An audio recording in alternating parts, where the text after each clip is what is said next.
João Luís Barreto Guimarães é um homem do Porto que anda sempre por aí, pelo mundo e pelo Minho, e pelos hospitais, e pelos livros, e pela poesia. Sempre em família, quase sempre a sorrir, como agora, e sempre de olhos bem abertos. E quando eu digo de olhos bem abertos, eu não sei se não deveria dizer de poros bem abertos. Gosta de viver, gosta muito, e isso nota-se. Se não gostasse tanto, escreveria tanto, e escreveria desta forma como escreve. Tem 55 anos, 55 acabadinhos de fazer, e com os 55 acabam-se as noites nas urgências, é isso, não é? Começou a publicar em 1989, tinha 33 anos, não era? Há sítios em que diz que tinha 22, mas nas minhas contas não é assim. Não, quando comecei a publicar, quando comecei a publicar tinha 23 anos. Tinha 23? 23. Mas escreve desde os 15. Escrevo desde os 15, 16, sim. Pois, e então eu perguntei-me um bocadinho o que é que um rapaz da burguesia do Porto escreveria na sua adolescência. Vou-lhe perguntar isto mais à frente. Tem 11 livros publicados e quase igual número de distinções em Portugal e lá fora. O nosso encontro de hoje surge um bocadinho à boleia de mais um prémio, o Grande Prémio de Literatura DST, atribuído pelo seu livro Movimento, publicado em outubro de 2020, em plena pandemia. É um livro cheio de escalas pela Europa, cheio de Portugal, o Portugal do pequenino poder, e cheio de perguntas também. Perguntas como esta: retiras a crosta à ferida para manter a dor acesa? É a minha parte preferida do livro. Retiras a crosta à ferida para manter a dor acesa? Acho isto maravilhoso. E escolho propositadamente uma pergunta que não serve de padrão à poesia de Barreto Guimarães, acho eu, uma poesia fina, labiríntica, mais feita de ironia do que de inquietações, digo eu, sem ter a certeza de que uma possa excluir a outra. Barreto Guimarães, que é também tradutor, além de poeta e médico cirurgião plástico, traduz-nos o mundo na poesia que escreve. Quase como um GPS, digo eu, o João Luís diz despertador e eu tendo também a concordar. Em certo sentido, é isso que faz também nas aulas de introdução à poesia, no curso de Medicina do Instituto de Ciências Biomédicas Abel Salazar da Universidade do Porto, onde se formou. Eu que tive o imenso privilégio de assistir a uma dessas aulas, fiquei muito maravilhada e desde que isto me aconteceu, conto isto a toda a gente, porque é um bocadinho triste chegar a esta idade e perceber que devia reler toda a poesia que li, porque mutilei toda a poesia que li de todas as vezes que não li os títulos. Então eu acho isto completamente maravilhoso. E saí de lá muito maravilhada, como saio sempre no fim de cada poema seu, porque saio sempre a achar, tipo, bolas, como é que eu nunca vi isto desta maneira? Então, eu acho que, sendo já um grande avanço haver um curso de medicina no país que dá aos alunos a sorte de o terem como professor, sai-se lá um bocadinho também a achar que era bom que houvesse aulas de poesia para todos, não é? E eu gostava de começar por aí, sem antes lhe dizer o que já lhe disse milhões de vezes, que é um prazer enorme ter este fim de tarde consigo, mas gostava mesmo de começar por aí, por lhe perguntar se fosse possível democratizar um bocadinho mais a poesia, se fosse possível tirá-la daquela redoma que parece um bicho de 7 cabeças e só para um bocadinho de pessoas, se isso era uma boa forma de suavizar o mundo. Obrigado, Helena. Obrigado à FNAC. Seria uma resposta da minha parte bonita se dissesse que sim, mas eu não acredito que os leitores reajam exatamente da mesma maneira ou de uma forma previsível à poesia e aos poemas. Porque, por estranho que pareça, não se escreve um livro de poesia para um conjunto vasto de leitores. Escreve-se para cada um desses leitores. E o que é que eu quero dizer com isso? É que a forma como cada leitor lê cada poema e como reage a cada poema é única. Há, da parte do poeta, uma tentativa de tocar uma certa universalidade quando escreve um poema, sabendo que a reação de cada um dos leitores será necessariamente diferente, porque os leitores reagem com a sua imaginação e com a sua experiência, reagem com o seu conhecimento. Tanto é que tem-se muito essa sensação, de uma forma muito lata, quando se lê poesia em tradução. A questão da poesia em tradução é muito relevante por causa do contexto. Um autor não deve alargar em demasia aquilo que se chama a elipse do poema, ou seja, o salto que é necessário o leitor dar para compreender o poema. E ao leitor cabe dar esse salto. E há ali um desafio entre os dois, há ali um diálogo entre os dois, em que o escritor tenta tornar o poema um pouco mais hermético, aumentar o nível de charada que o poema tem, aumentar o nível de conhecimento, o nível de experiência, o nível de imaginação que o leitor precisa de ter para conseguir compreender aquele poema. E é suposto o leitor, nas leituras sucessivas que faz, ir ganhando uma entourage de interpretação de maneira a que possa dar esse salto. E esse salto existe sempre. Ou através das comparações, ou através das metáforas. Esse salto de compreensão existe sempre. Porque se não existir, não estamos a falar de poesia, estamos a falar de outro tipo de linguagem, que poderá ser uma crónica, poderá ser um texto comum, um texto técnico, um texto jornalístico. E, portanto, para responder mais concretamente à sua pergunta, é difícil conseguir imaginar se um conjunto vasto de leitores vai ter a resposta, agora uma palavra arriscada, desejada pelo autor quando escreve um determinado texto. Eu imagino que isto suceda com o conto e com o romance. Cingindo-me à poesia, não é infrequente leitores conversarem, aliás, isto tem-se esta percepção nas escolas com os alunos, leitores conversarem sobre um poema e um dizer, eu pensava que o poema era sobre isto. Mas era também isso que eu gostava de... E o outro diz, não, o poema é sobre isto. Mas enquanto poeta tem essa generosidade ou essa abnegação de dar metade do poema a outra pessoa, ou seja, metade é minha e eu faço com ela o que eu quiser, ou para si não é assim? Tem-se a sensação quando se constrói um livro, e eu sou muito rigoroso, acho que já conversamos sobre isso na construção de um livro, a forma como o poema par faz um díptico com o poema da página ímpar e a forma como esses dípticos ao longo de uma secção, aquilo que nos romances chamam os capítulos, vão construindo uma micronarrativa através da sequenciação desses dípticos.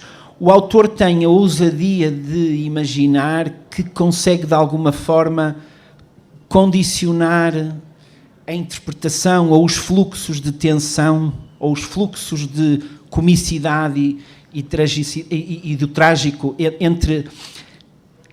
na sequenciação dos poemas. Mas, na realidade, quando verdadeiramente se começa a conversar sobre a obra e começa-se a conversar sobre os livros, percebe-se que as conotações que as palavras têm desviam os leitores para outros rumos, e provavelmente é suposto ser assim. E o poeta tem que se convencer que a partir do momento em que faz a correção do livro e que o livro vai para a gráfica, tem que o deixar ir. Mas a sensação com que eu fico sempre é que para si a poesia devia ser menos subjetiva do que as pessoas fazem dela. Isso talvez resulte pelo facto da minha poesia ser muito concreta, muito cotidiana, estar muito na fronteira. Mas mesmo assim ela permite-se... Claro.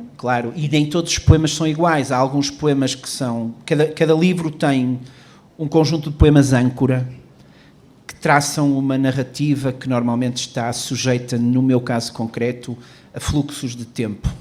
O tempo avança por sílabas.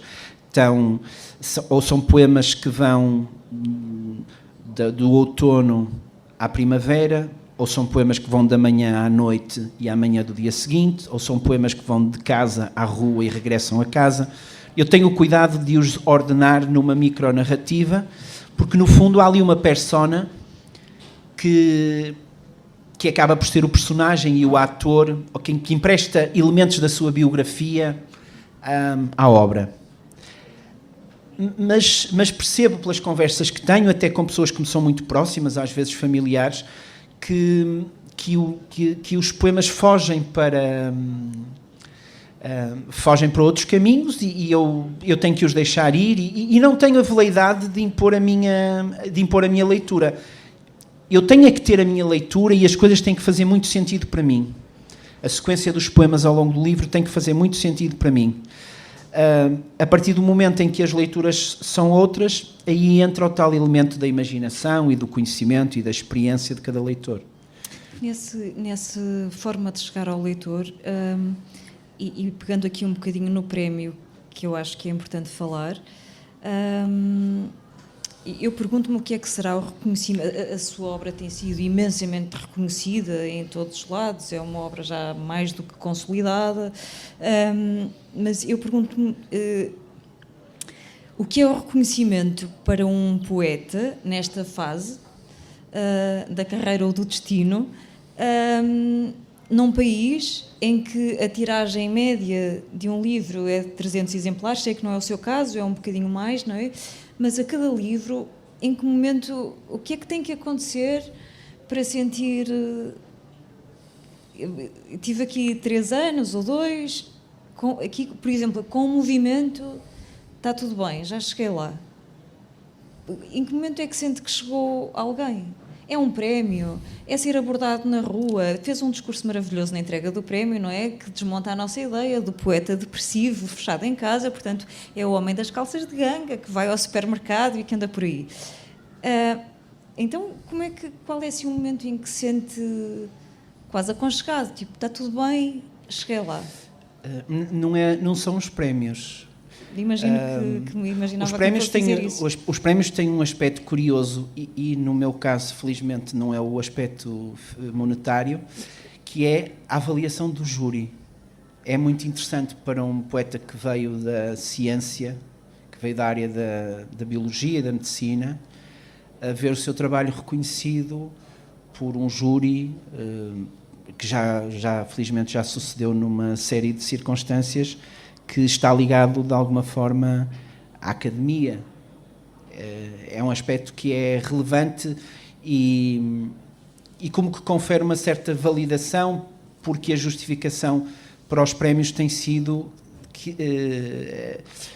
dizer que há uma linguagem nova que se apresenta na sequência da linguagem poética portuguesa contemporânea do século XX e do século XXI.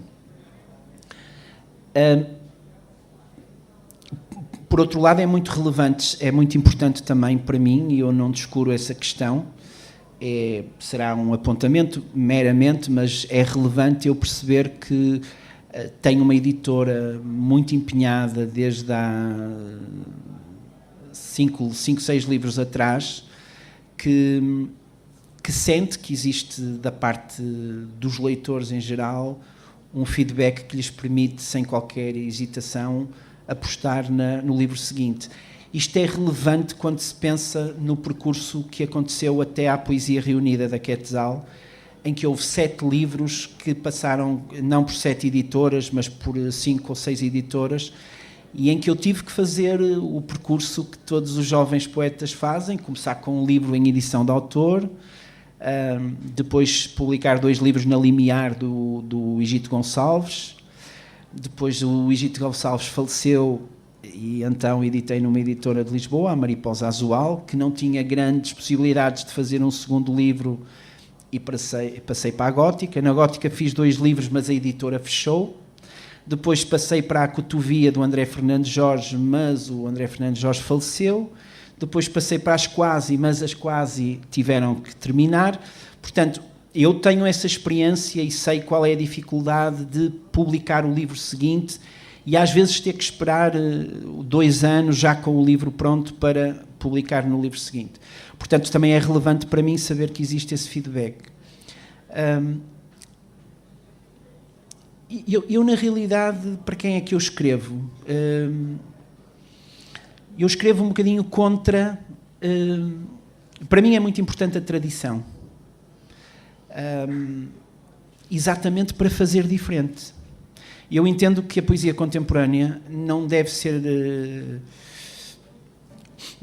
escrita sem se conhecer e sem se ler aquilo que os nossos contemporâneos portugueses e europeus e americanos fizeram e escreveram. Para si, nunca é possível ser um bom poeta sem antes ser um bom leitor de todos os pares? É possível ser um bom leitor. Agora, uma coisa que me aborrece muito enquanto leitor é perceber que há um novo poeta que não é mais do que um epígono de qualquer coisa que já existe. Aliás, o segundo poema do livro, o Michelangelo, fala exatamente disso, que é, o poema interroga-se se o escultor que fez a estátua do David, do Miguel Ângelo, que está na praça... Quem fez e quem tem a ideia, não é? Quem copiou uma coisa que existe ou quem teve a ideia original ao fazer. Portanto, isto que eu estou agora a dizer como resposta à sua pergunta é um assunto sobre o qual eu já refleti, no sentido de... Eu não gostava de fazer poemas a Eugênio de Andrade, ou poemas a João Miguel Fernandes Jorge, ou poemas a Manuel António Pina, ou poemas a Alexandre O'Neill, e estou a dizer poetas que foram os poetas da minha formação. Também não queria fazer poemas a Cesário Verde. Esses poetas ainda são hoje a sua família poética, sendo que o Pina já morreu, o Eugênio de Andrade já morreu. Se lhe perguntasse isso, diria esses nomes na mesma? Sim, é a minha família poética e... Cada vez que eu termino um livro e me sinto extraordinariamente vazio, esgotado, como diria o Degas, ou Mallarmé, sem ideias. Ele dizia ao contrário, o Degas dizia ao Mallarmé que tinha a cabeça cheia de ideias para poemas, e o Mallarmé respondia-lhe: mas a poesia não se escreve com ideias, escreve-se com linguagem, escreve-se com palavras. Mas a questão da ideia é relevante, principalmente para quem segue o mote do Ezra Pound, que dizia make it new. Se não é uma coisa nova, não percas tempo a fazer, ou não percas tempo a tirar da gaveta. E, portanto, ler a tradição e conhecer a tradição para perceber qual é o passo seguinte àquilo que existe, em que, de alguma maneira, a linguagem possa inovar. O Philip Larkin só tem 4 livros escritos. O poeta inglês só tem 4 livros escritos. Frequentemente é reeditada a sua obra com incidência nos 3 últimos. O primeiro livro não é um livro que seja particularmente... Chama-se The North Ship, o barco do norte, ou o navio do norte. É uma metáfora para a Inglaterra. Já aí havia uma jangada de pedra. Lá está a ideia. Quando eu percebo que qualquer coisa já foi escrito, uma pessoa questiona-se porque é que foi escrito. E tira algum valor à questão o facto de já ter existido. E ele contava que o primeiro livro dele foi escrito todas as noites na cozinha de sua casa. Ele vivia sozinho na altura, abrindo os livros do Yeats e abrindo os livros do Thomas Hardy e copiando poemas. O Pina chamava a atenção que não se devia copiar poemas, devia-se roubar, que é uma coisa um bocadinho diferente. Mas que é preciso saber roubar. É preciso saber roubar e o roubo, de alguma maneira, comporta a utilização posterior, e essa utilização posterior introduz um elemento de diferença, não é? Nós os dois utilizamos o mesmo livro, se calhar de uma maneira diferente. Um pode o ler do primeiro ao último poema, outro pode ir saltando de um poema para o outro, um pode sublinhar, outro pode não sublinhar nada e tratar o livro, por exemplo, como o Pedro Mexia trata os livros de uma forma absolutamente imaculada. Os meus livros, por exemplo, estão todos riscados, dobrados, sublinhados, a caneta. Tem uma coisa muito curiosa que faz um bocadinho a ponto com a pergunta de há bocado. Eu costumo escrever o mês e o ano em que releio o poema. Eu também. Pronto. E então, por exemplo, os meus exemplares do Cesário Verde, ou Wisława Szymborska, ou Alexandre O'Neill e tal, eu consigo perceber cada livro se já o li 19 vezes, 21 vezes, 25 vezes, em 25 anos diferentes e às vezes no mesmo ano 2 vezes. Porquê? Fazendo a ponte para a pergunta de há bocado, porque eu cada vez que me esvazio de uma ideia completa, quando não tenho mais nada para dizer, eu tenho que voltar a preencher e tenho que começar a saltar novas palavras, novos versos, alguns esquiços, eventualmente, se eu tiver sorte, um poema inteiro. Então, para isso, tenho que voltar aos meus sítios, fazer eventualmente uma viagem e voltar a ler os meus poetas. Porque aqueles poetas me contextualizam fundamentalmente o meu cotidiano, a minha geografia, e desse cotidiano e dessa geografia resulta uma dicção, uma escolha de palavras muito concretas. Porque se eu quero falar de coisas mais físicas e não tão metafísicas, é importante que eu veja os barcos e que vá ao rio e que faça aquela caminhada e que veja aqueles bancos e que olhe para aqueles rostos daquelas pessoas. Porque isso começa a despertar novos cruzamentos, começa a gerar novos versos e os poemas acontecem a partir daí. Mas já toda a gente disse isto, a sua poesia é uma poesia do cotidiano e é uma poesia muito de observação, ainda que de uma observação muito apurada, não é? Mas vindo, por exemplo, de uma viagem ou do que seja, e complementando isso com a leitura de um poeta qualquer outro, essa leitura é o que o faz não vir ao engano, ou seja, captou com o seu olhar uma coisa da qual resultou um poema.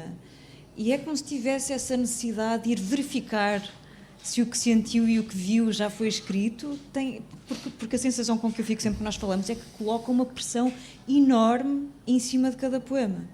Mas coloco. Pois. E é terrível. Pois. É uma angústia muito grande. E cada vez maior, não é? Sim, porque se nós formos a somar os poemas dos primeiros 11 livros, já são 350 e tal poemas.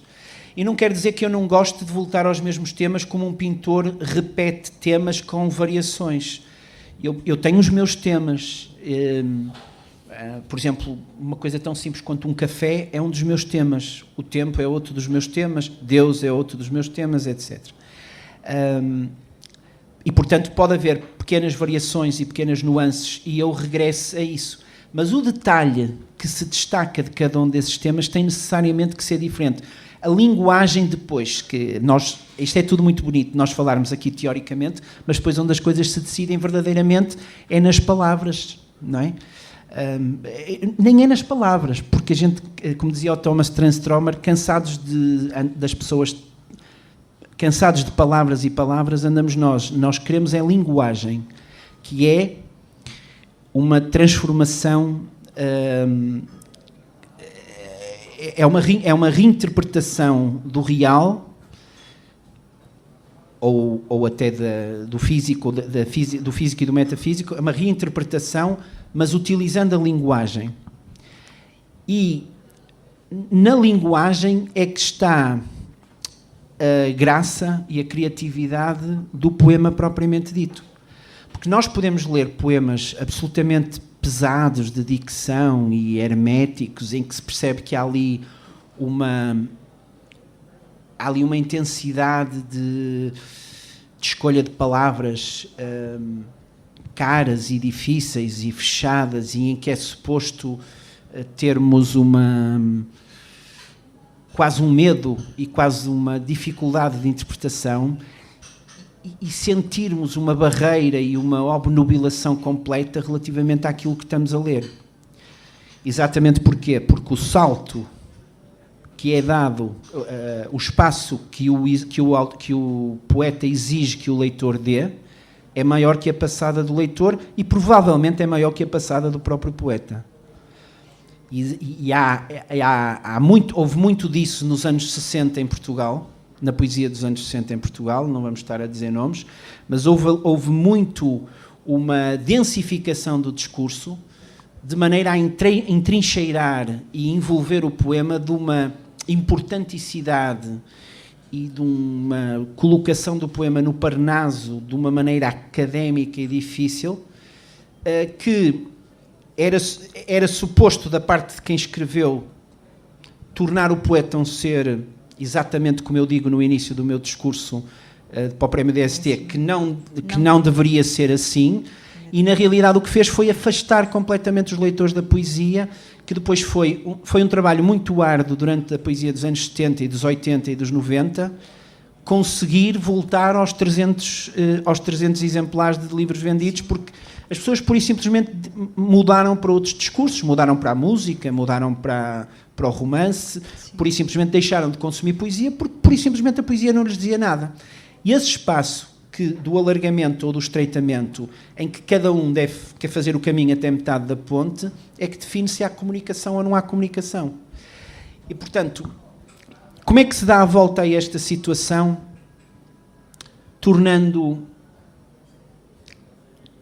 o poema rico, sem o banalizar? O poeta não pode descer a um nível de banalização que facilite o discurso completamente do leitor. O leitor tem que fazer o seu trabalho até metade, até lá acima. Como é que isto se faz? Introduzindo a crítica, introduzindo a inteligência, ou seja, flertando com o leitor através da crítica, da ironia e da inteligência. E é aí que entra a maravilha da poesia do Alexandre O'Neill, é aí que entra a maravilha da poesia do Manuel António Pina, é aí que entra a Wisława Szymborska, a polaca, é esse nível, é que estamos a dialogar sobre coisas muito concretas, mas estamos a dialogar com um nível de inteligência que é absolutamente sedutor. E isto cria um nível de exigência da parte do autor, que quer apresentar ao leitor 3 anos depois um livro com 40 poemas e obriga-o a escrever 80 ou 120. Mas sabe que é engraçado, porque isso também aprendi consigo e aqui no movimento é muito... Deixa-me só dizer uma frase. Perguntaram à Wisława Szymborska porque é que ela tinha uma obra poética tão pequenina. E ela respondeu, porque eu tenho lá em casa um caixote de lixo. E é muito interessante, nunca mais é um bocalo, é muito interessante voltar ao poema no dia seguinte, ou 2 dias depois, ou uma semana depois, ou um mês depois, porque o autor perde aquele entusiasmo de que teve a ideia mais brilhante no momento em que escreveu o poema e vai ler o seu próprio poema enquanto leitor. E às vezes é uma pancada de uma desilusão. E tem um poema sobre isso também, não é? Às vezes é uma pancada de uma desilusão que dá para rasgar, eventualmente aproveitar uma palavrinha para guardar no bloco, aproveitar um verso para fazer uma colagem, mas aquilo não tem... No dia seguinte, às vezes, a ideia mais fantástica não tem a mais pequena hipótese e não sobrevive. Desculpe que interrompia 2 vezes. Não faz mal, porque há uma coisa curiosa na sua poesia, digo eu, que não sei nada, mas que eu acho que aprendi consigo, porque é... dizia eu sinto muito isso no movimento, que é se nós nunca tivéssemos falado, a sensação que eu teria, era que se diverte mesmo a escrever, sobretudo neste livro. Há vários poemas que acabam com interrogações, é um livro que nos convoca muito, há várias partes deste livro que eu gosto mesmo muito, que eu gostava de ler esta parte, que é aquela em que diz cabe-te a ti decidir se puxas de uma cadeira ou se confraternizas com a fome. Gosto muito, muito desta frase. Então, o que eu sinto neste livro é que eu estou sempre quase a ser encostada à parede e aqui a tomar uma posição, mas isso é muito bom. E o que eu sinto é que, se nunca tivéssemos falado, o que eu sentiria era que se diverte e que quando fala do Sr. Lopes, que é um personagem recorrente, que faz ali a sua catarse e que fica tudo bem. Mas depois de falarmos, eu acho que não é nada disso. porque vai para a oficina durante não sei quantos meses cada palavra, cada frase, e então não se diverte nada. A minha atitude desde sempre foi, quando conversava sobre as coisas, dizer exatamente como é que as coisas são, porque isto é aquele tipo de coisas, aquele tipo de informação que poderia perfeitamente ser ensaiada e eu dizer, se eu quisesse, que as coisas saíam à primeira. As coisas estão longe de sair à primeira.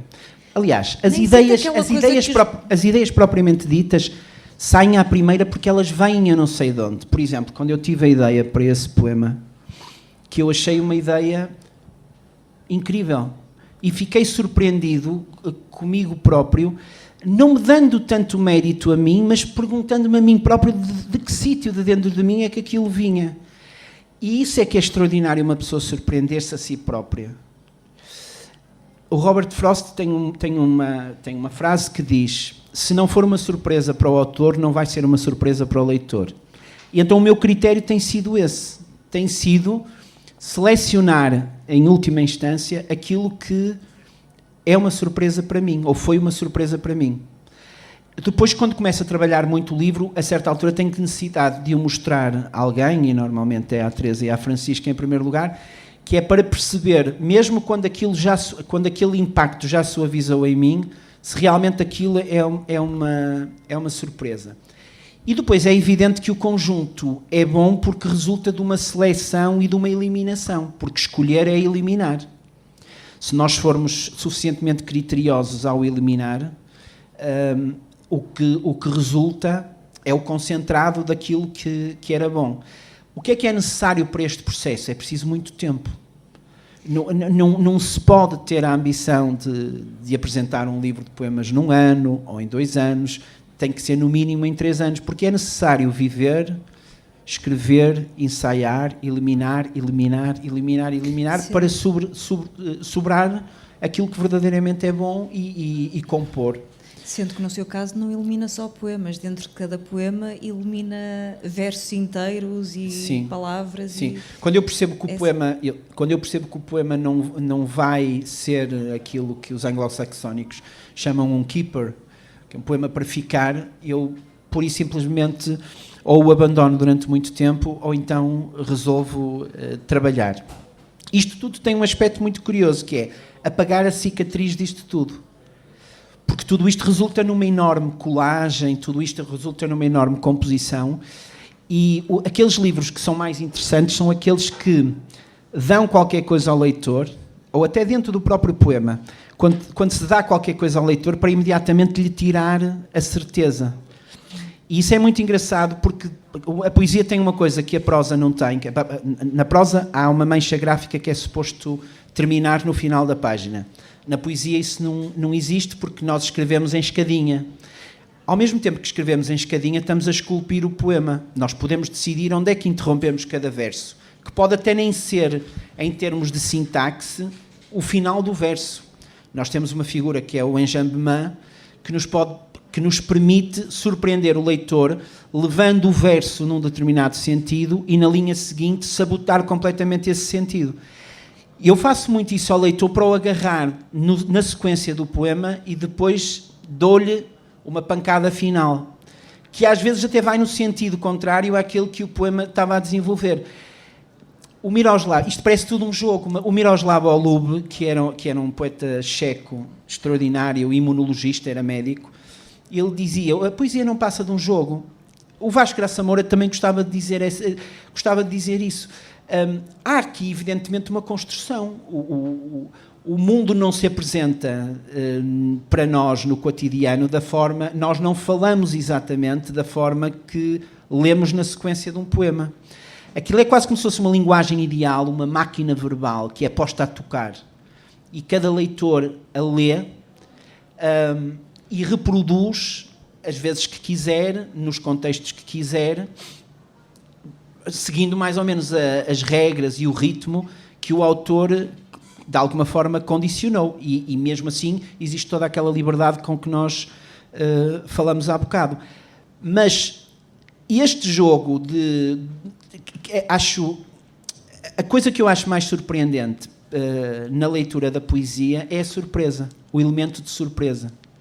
aquilo que verdadeiramente me prende a um livro de poesia e que eu acho que, e que eu entendo que acrescenta qualquer coisa à história da poesia portuguesa, é quando surge uma nova voz que acrescenta surpresa. E quem já leu tudo é muito fácil perceber se nós estamos na presença de um epígono do Eugênio de Andrade, se estamos na presença de 10 epígonos do Herberto Helder. Nada contra todas as formas de escrita e nada contra a edição. Agora, eu gosto realmente para mim a novidade é uma coisa muito importante. Eu não lhe sei dizer de outra maneira. Se eu tivesse aqui a fazer a apologia do livro de poesia pelo livro de poesia, provavelmente nós nem sequer estaríamos aqui a ter esta conversa. Realmente a questão da novidade e de me surpreender a mim próprio para surpreender o leitor, para mim, presentemente, ao fim de 12 livros de poesia, vai sair agora o 12º, é realmente o critério principal. Mas essa coisa que diz da surpresa é diferente de quando alguns poetas dizem que há sempre um verso que lhes é dado, que aparece de um sítio. Estamos a falar de coisas diferentes, não é? Sim, mas mesmo esse verso, que resulta de uma frase do Paul Valéry, em que ele dizia Une ligne donnée, o primeiro verso é dado. E que, na verdade, muita gente adotou como... Na realidade, isso já me aconteceu muitas vezes. O primeiro verso ser dado... Não se sabe exatamente porquê. É qualquer coisa que se ouviu, qualquer coisa que se provou, qualquer coisa que se leu, qualquer coisa que subitamente nos surge e nós agarramos. Mas a surpresa não tem que vir exatamente dessa coisa que se agarra vinda não sabe de onde, não é? Pois a surpresa começa... essa parte é surpreendente para o autor e, desejavelmente, será também surpreendente para o leitor. Aliás, isso é, por exemplo, no romance, é absolutamente fundamental o incipit do poema, do livro. A primeira frase com que se começa um romance, Maman est mort. É impossível largar aquela página. Ou chamem-me Ismael. É absolutamente impossível parar ali, é preciso ler mais qualquer coisa. O primeiro verso a primeira frase é fundamental, e na poesia isso também é importante. E eu, pessoalmente, acho que o último verso é mais importante que o primeiro. Até há uma história curiosa que se conta entre a Wisława Szymborska e o Milosz, que foram ambos prémios Nobres da literatura polacos, com uma diferença sensivelmente de 15 anos. E eles, no final da vida, ainda puderam conviver cerca de 8 anos, 10 anos em Cracóvia e tiveram várias sessões em conjunto. Uma das coisas interessantes que resultou dessa sessão foi... Perguntaram-lhes como lhes surgiam os poemas. E o Milosz disse: eu normalmente começo um poema quando tenho a primeira frase, quando tenho o primeiro verso. E a Wisława riu-se com aquele ar meio irreverente dele e disse: ai não, eu é exatamente ao contrário, eu é quando tenho o último. E eu acho mais... E ambos podem ser o verso dado, porque quando se fala no verso dado pelo Valéry, não quer dizer que esse verso vá ocupar exatamente o lugar de primeiro verso do poema. Pode ser o último verso do poema. É só porque o primeiro verso encerra em si uma boa ideia e um bom tema, ou um bom assunto para o poema. Mas na prática é tão difícil, talvez não, eu ia dizer uma coisa, mas talvez faça essa correção prévia. Provavelmente é mais difícil ter o primeiro verso e arrancar o poema até lá abaixo e desse trabalho árduo, não da inspiração, mas da transpiração, resultar um belo final, do que o inverso. Ter o verso final. Sim. E escalar o poema para trás e construí-lo de maneira já sabendo como é que ele vai terminar. Só que é igualmente difícil a construção de um poema e de outro poema, porque dependendo do verso que vem, ele pode não ter possibilidade nenhuma de ser o primeiro poema, o primeiro verso e ter obrigatoriamente que ser o último, ou mutatis mutantis. quando um verso muito bom nos surge, e surge dado dessa maneira, é muito interessante porque nós temos a percepção de que se ele é um verso para o meio do poema, para o início do poema ou para o final do poema. Eu uma vez entrevistei o Vasco Graça Moura para o meu blog, para a Poesia Limitada, e perguntei-lhe, quando tem uma ideia, como é que percebe se lhe vai ser uma ideia para um poema, para uma crónica, para um conto ou para um romance, porque ele fazia isso tudo. E ele disse, João Luís, eu começo a trabalhar e aquilo cresce. E, portanto, ou cresce num ritmo em que corta e dá uma determinada coisa, ou cresce de outra maneira e resulta de outra maneira. Portanto, é evidente que isto é um processo muito orgânico e cada autor tem a sua forma de trabalhar. Eu, normalmente, costumo fazer os poemas, escrever os poemas. Eu gosto de fazer os poemas. Eu costumo fazer os poemas ligeiramente maiores do que a forma como eles aparecem ali. Porque uma das formas de criar a síntese e de potenciar as elipses e de concentrar o poema numa linguagem muito económica, como se fosse ali um shot de uma curta-metragem, ali rodeada de espaço branco a toda a volta, ali emoldurada bem ali no meio da página, é ceifar, é cortar. E permitir que o poema vá dando pequenos saltos lógicos, em que a narrativa não é completa, mas é feita por saltos elípticos, avança na mesma do ponto de vista da percepção, mas foge-se claramente de uma prosódia de prosa e o poema ganha efetivamente linguagem poética. Eu não sei se são aspectos muito técnicos, mas é muito interessante para um autor. E é árduo isto. Isto é muito árduo. Sim. Isto carece de muitas revisões de cada poema e de muitas cópias de cada poema, não o deixando fossilizar em demasia, ou seja, não o passando à máquina, trabalhando com a caneta e com o papel até ele ganhar quase uma certeza. Porque escreve à mão, não é? Sim. Sempre. Porque já me aconteceram experiências muito desagradáveis de grande entusiasmo, de imediatamente após uma ideia passar o poema para o computador, e depois é muito mais difícil trabalhar quando não se está a trabalhar a nossa própria letra. Aquilo ganha ali um alicerce terrível que torna-se muito mais resistente à destruição. E é muito importante destruir os poemas. É muito importante decompô-los, reorganizá-los às vezes. Os seus poemas que não passam nos seus critérios todos são destruídos ou vão para um sítio onde estão guardados? São destruídos. Não há contemplações, não. Bolas? Não, às vezes fico com algumas palavras porque no fundo é matéria-prima e tem que se ter respeito pela matéria-prima, não é? São tijolos que ali ficam ali individualmente, porque há palavras que são tão bonitas que podem não ter, não diria bonitas, mas há palavras tão substantivas que podem não ter um determinado contexto, mas por uma questão de memória futura podem ali ficar guardadas, e às vezes versos inteiros.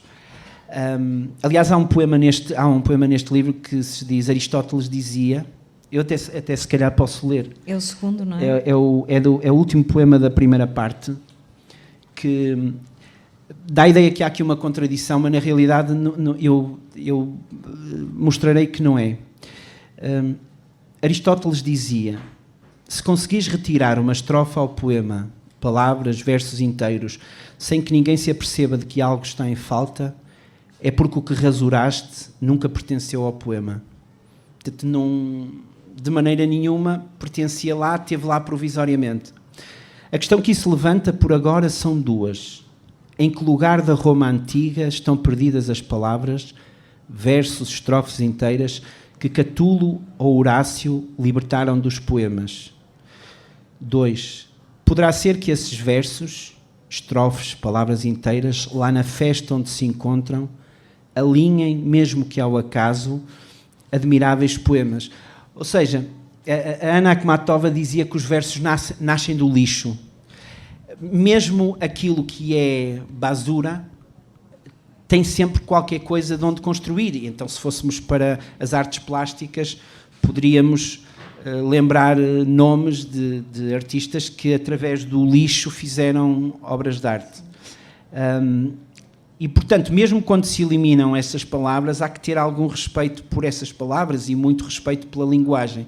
Portanto, alguma coisa disso fica, mas não fica na construção de um poema, porque não haveria coisa que mais me desagradasse no final disto tudo se, depois de eu definir como queria exatamente a obra, e eu sou muito cioso da releitura de cada livro, cada vez que tenho a oportunidade de organizar a Poesia Reunida, que no fundo é o livro que eu estou a escrever. Eu só estou a escrever um livro a minha vida inteira, que é a Poesia Reunida, e vou apresentando fascículos desse livro a cada 3 anos, a cada 4 anos, a cada 5 anos. Portanto, nada me desagradaria mais que depois alguém viesse no final apanhar ali aquilo que ficou no caixote de lixo e engatasse ali, como fizeram com a obra do Philip Larkin, em que se percebe claramente.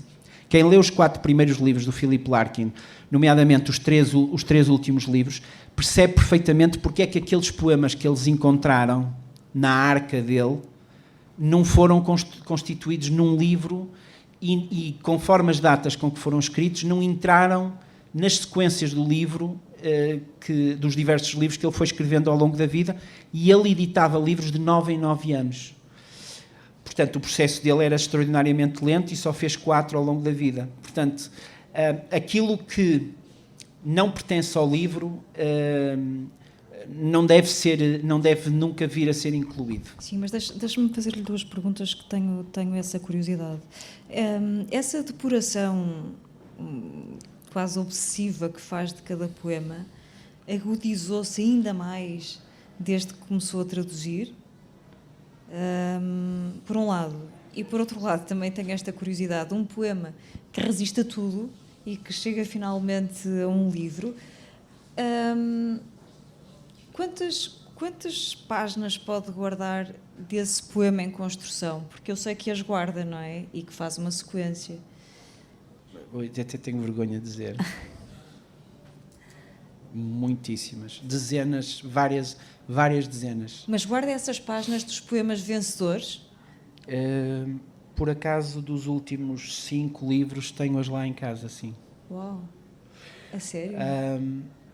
Porque, lá está, eu sou tão interessado pelo processo que se alguém viesse tentar perceber o que é que cada versão ganhou ou tirou à anterior, eu não teria vergonha ou medo de mostrar, porque eu gostava muito de perceber como é que isso se faz, porque cada vez que eu faço isso é uma dor medonha. Eu não sei onde é que os hei de buscar. É possível aprender só a ver essas páginas? É possível aprender a compor para a escultura final.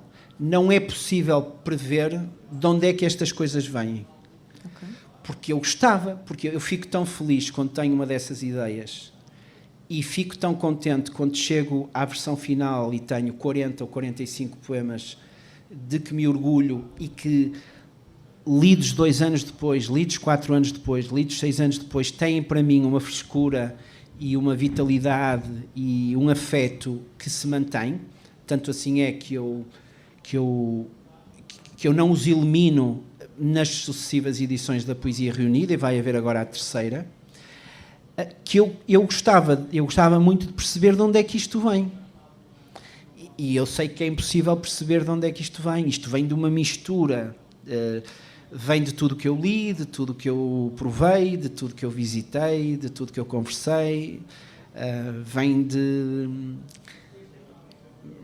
Eu não sei de onde é que vem da inspiração, é um fenómeno isso, não é? Será para a neuropsicologia tentar perceber.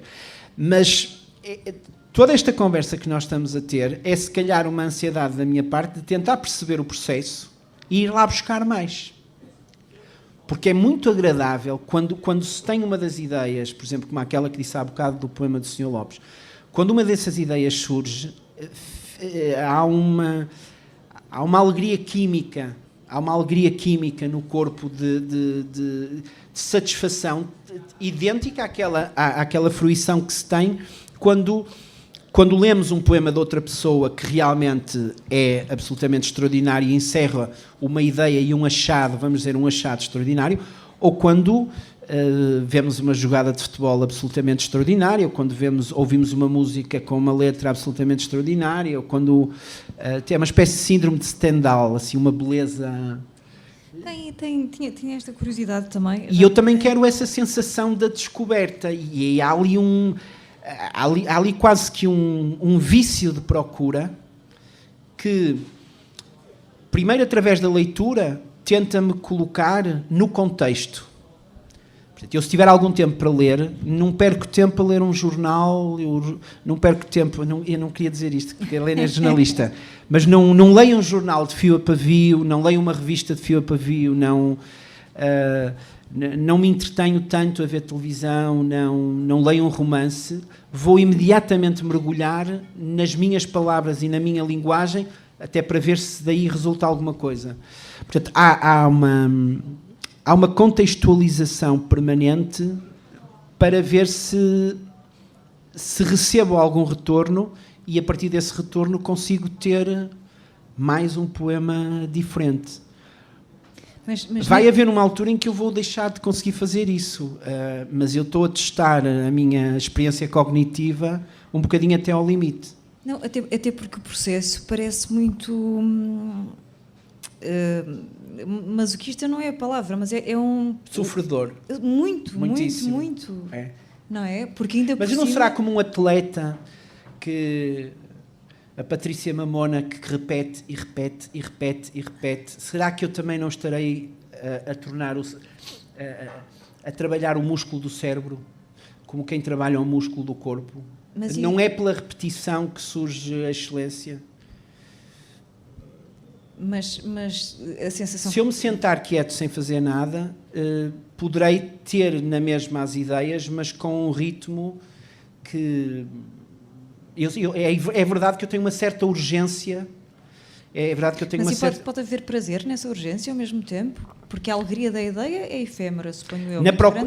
Nessa procura não há prazer. Pois, no momento da ideia há prazer. E há alegria. E há outro prazer que é muito engraçado, que é uma coisa que nós não falamos muito até agora, que é não esta fase inicial da procura, mas a fase da revisão. Ou seja, se nós pensarmos que cada livro é escrito em 3, 4 anos, há sensivelmente 2 anos que correspondem ativamente a esta procura, primeiro de uma forma mais relaxada e depois, quando começa a perceber que há um conjunto de poemas, então aí começa a haver a preocupação da construção de um mínimo denominador comum, de um objeto.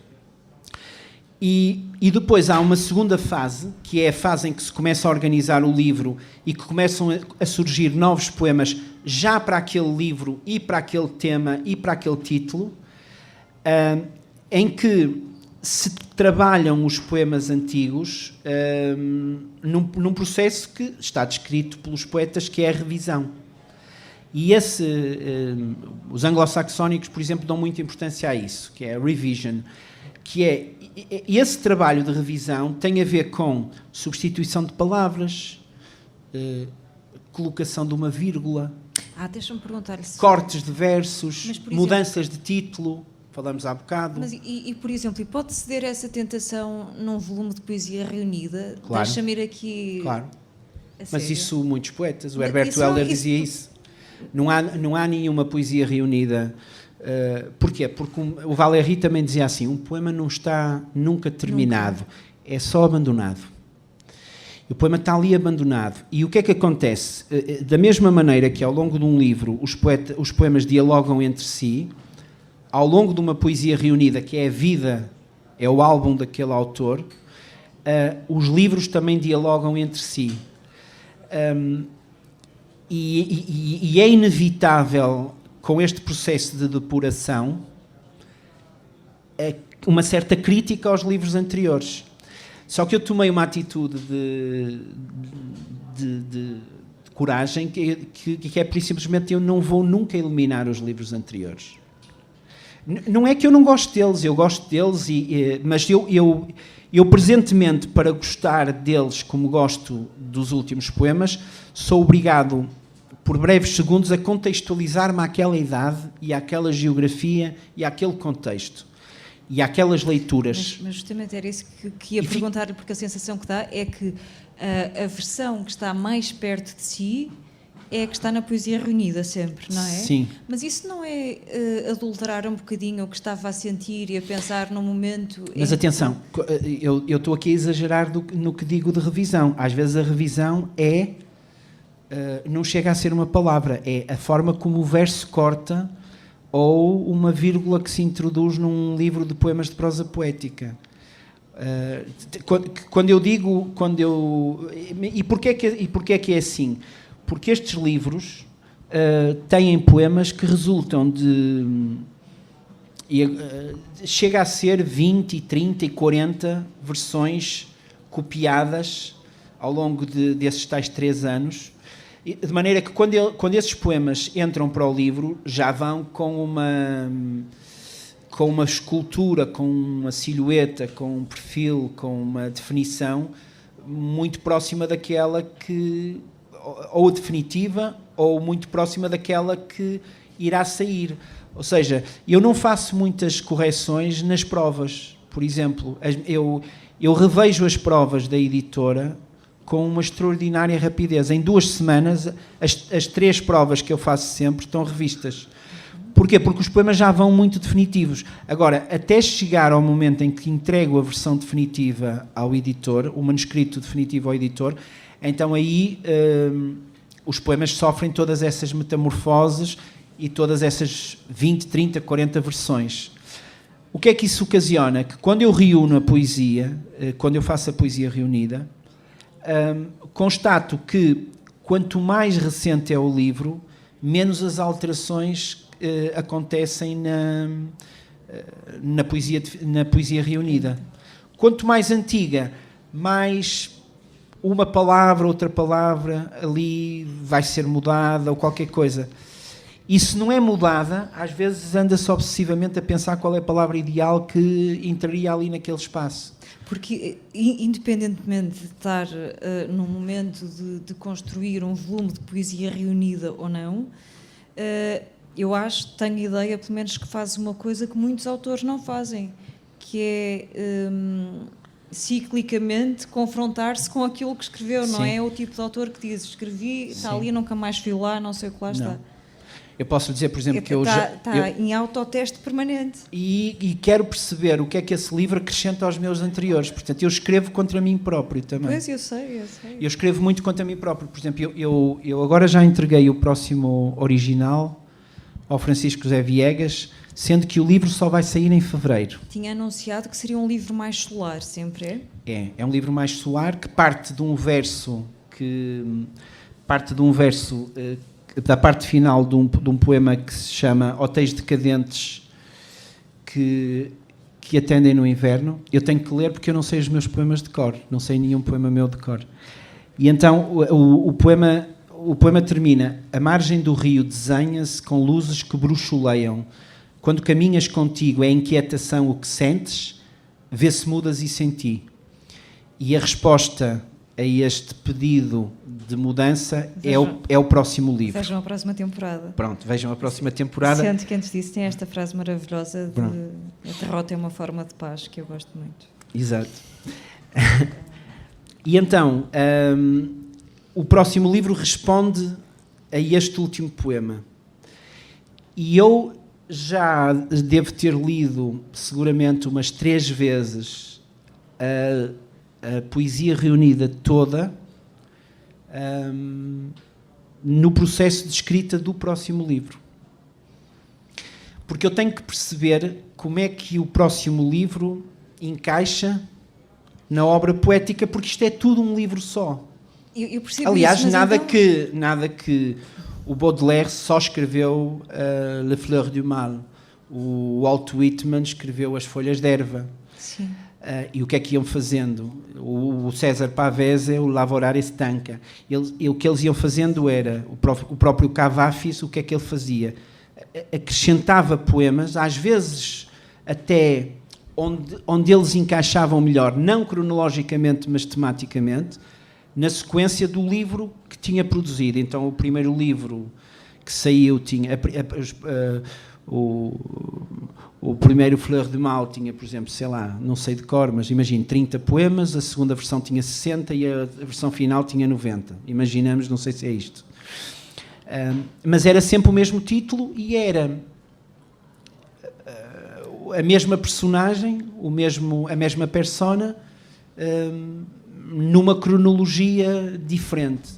E então eu penso sempre o que é que o livro seguinte, se o livro seguinte merece aquilo que está para trás. Eu percebo Eu isso. ponho-me uma tensão brutal. Eu sei, mas precisamente por isso eu pergunto-me o que é que sentirá se aparecer um leitor seu que lhe diga o livro que eu gosto mais é o Nómada ou é o Mediterrâneo. Não, isso isso compreendo perfeitamente porque os livros... como se o seu livro mais recente tem sempre que ser o melhor de todos e eu pergunto, onde é que é possível parar? Eu outro dia li os 5 ou 6 livros, as traduções que saíram da Louise Gluck na Relógio d'Água e achei muito curioso e fiquei muito... São a Ana Luísa Amaral, não é? A Ana Luísa Amaral, a Margarida Valdegato e a Inês Dias. Acho que cada uma delas traduziu 2. E fiquei muito aliviado quando percebi que os livros dela são todos diferentes uns dos outros. Mas mas com uma unidade e um equilíbrio e uma harmonia muito grande em cada um. Dá a ideia que são claramente diferentes fases da vida, são claramente diferentes temas, às vezes até diferentes geografias, uns mais rurais, outros mais urbanos, mas os livros percebe-se que há ali elementos que permitem perceber que é a mesma autora que os escreveu, não diria todos, mas aí também pode ser um viés das tradutoras terem sido 3 tradutoras diferentes. Percebe-se isso, mas percebe-se claramente que há ali umas temáticas diferentes. E eu optei por uma coisa que foi manter uma linha de continuidade de um elemento, por exemplo, do Mediterrâneo para o Nómada, percebe-se qual é, do Nómada para o movimento, percebe-se qual é, do movimento para o próximo, que eu não estou autorizado a dizer o título, também se percebe o que é. Já se percebia do Você Está Aqui, nomeadamente da primeira parte Você Está Aqui, para o movimento. Portanto, quando se ler a obra poética completa, há uma cronologia que passa, claramente que se percebe que há uma maturidade maior, que é isso que nos faz ir às vezes mexer em palavras ou em cortes ou outras coisas assim do primeiro livro, mas preservando tudo, do primeiro e do segundo livro. E até porque aí houve uma situação, eu não sei se nós ainda temos tempo, mas aí houve uma situação que foi muito relevante, que quando eu comecei a escrever, isto é uma interpretação que eu faço a posteriori, e eu tive necessidade de utilizar uma forma externa, e a forma externa que eu utilizei foi o soneto. E a minha voz acontece dentro do poema como se o soneto fosse uma arquitetura para aquela voz. O que se nota no segundo livro, e principalmente no terceiro, que ainda são sonetos, o segundo e o terceiro já saíram na limiar, é que já começa a haver um conflito entre uma voz que pedia outra forma de poema, e o quarto livro é um livro de prosa poética, são aquele livro de poemas sobre o café, antes de eu depois definir a minha forma definitiva no quinto livro, na sequência da ida a Nova Iorque e da leitura da poesia americana. E no terceiro livro o que se nota é que há um conflito entre a forma interna e a forma externa. E então eu percebi claramente que eu tinha que abandonar o soneto, porque se o soneto nos primeiros livros tinha funcionado como um alicerce, no segundo e no terceiro livro começou a funcionar como um espartilho. Era uma prisão, porque aquela voz queria rebentar para linhas de diferentes tamanhos e espaços de diferentes tamanhos e cesuras e mistíquios completamente diferentes, e estava ali presa àquela forma do 4-4-3-3, 4-3-4-3, estava presa àquela forma de aquela arquitetura.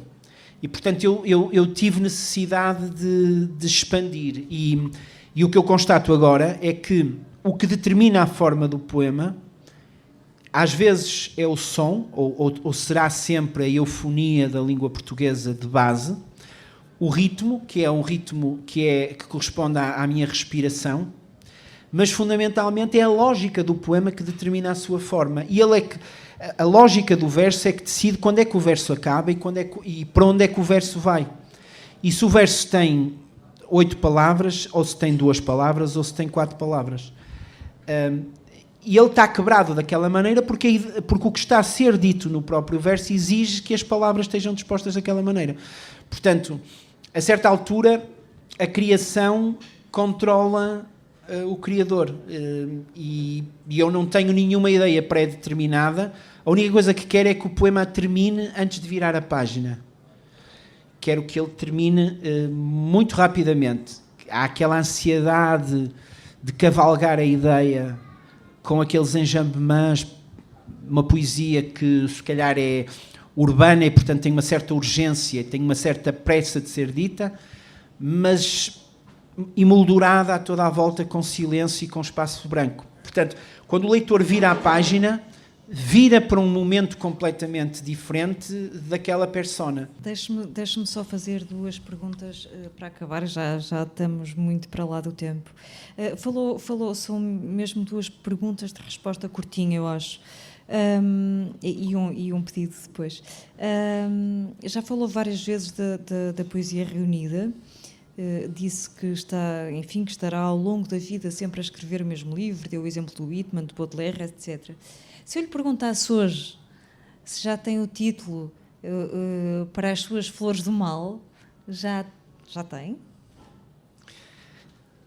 Se fosse hoje? Para já o título é Poesia Reunida por uma razão muito prosaica, que é a imposição da coleção da editora onde saiu a Poesia Reunida de Vasco Graça Moura, a Poesia Reunida da Maria do Rosário Pedreira. Mas se houvesse um título sem ser esse?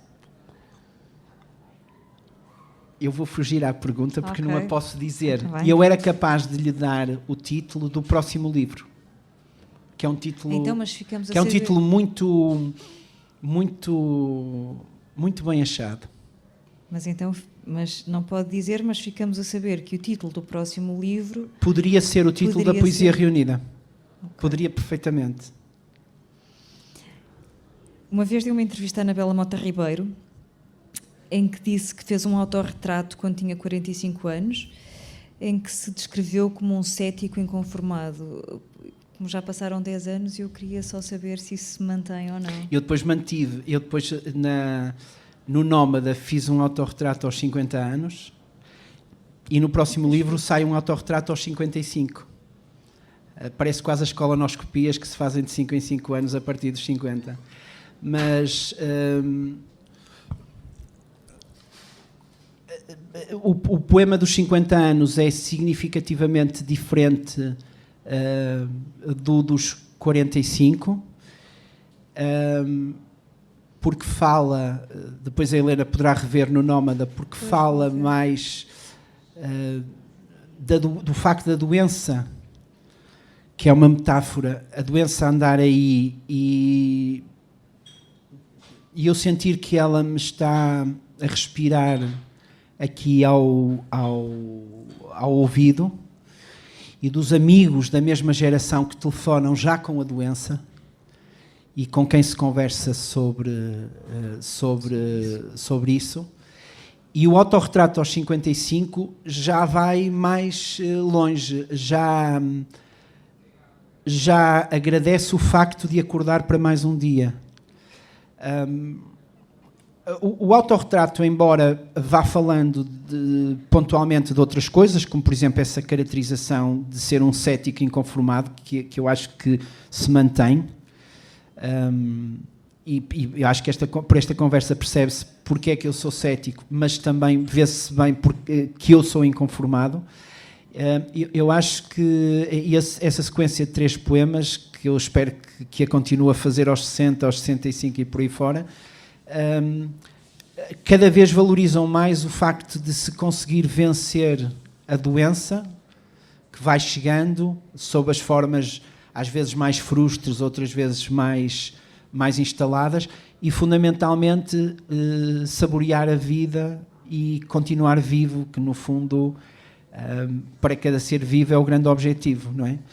Como já dizia o poeta norueguês Rolf Jacobsen, com uma ponta de ironia muito interessante, que eu citei no discurso como exemplo de mudança do ponto de vista dos mortos, os vivos é que estão no paraíso, não é ao contrário. Posso pedir-lhe, não é um autorretrato, e também não tenho a certeza se é o meu poema preferido do movimento, mas acho que está no meu top 5. Posso pedir-lhe só para acabar, para ler A Idade Surpreendente? Sim. Não é um autorretrato, mas quase podia ser um no meio, não é? Podia. Vá, obrigada.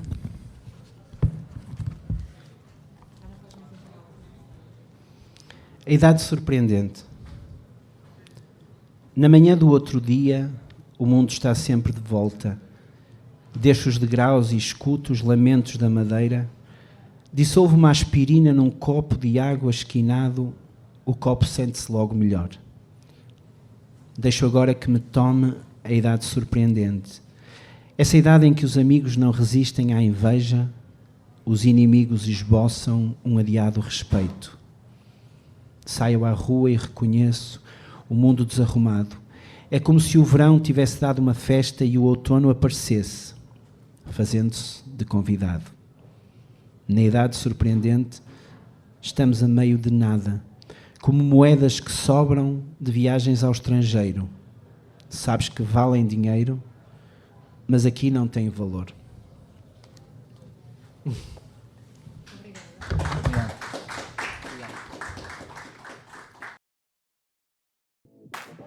Obrigado.